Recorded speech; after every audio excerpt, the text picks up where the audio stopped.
Hi guys, welcome back to my channel. So today, let's make apple muffins. So first in a bowl, we're going to add our wet ingredients. First, we're going to add our canola oil.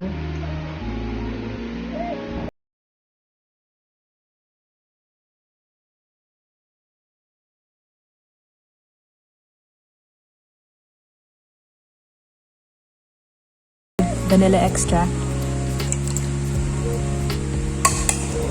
We're going to add 3/4 of white or brown sugar. Then we're just going to mix it until it's incorporated. So we want to incorporate a lot of air in this muffin recipe to make it really moist. So in this bowl, we have all-purpose flour, baking powder, cinnamon, and a little bit of salt.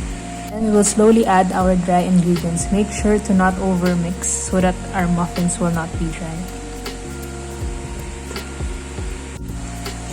You can also use a spatula if you're having a hard time with the whisk. Make sure to fold it gently to not overmix the mixture.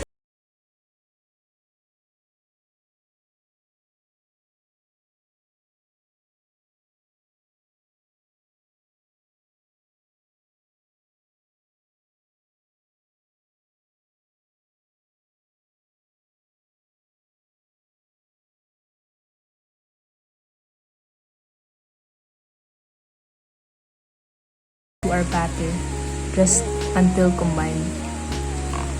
You can also incorporate a little bit of nuts, chocolate chips, or flax seeds or chia seeds just to boost the nutrition of these muffins.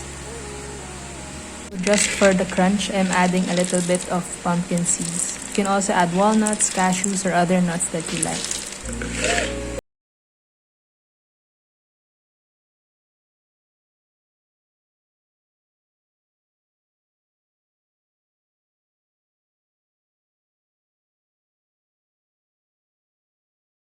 Now it's time to bake them for 180 degrees Celsius for 40 minutes or until it's fully cooked.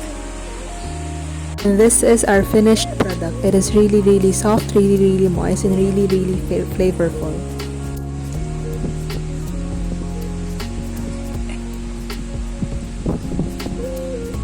So thank you for watching. Don't forget to subscribe to my channel.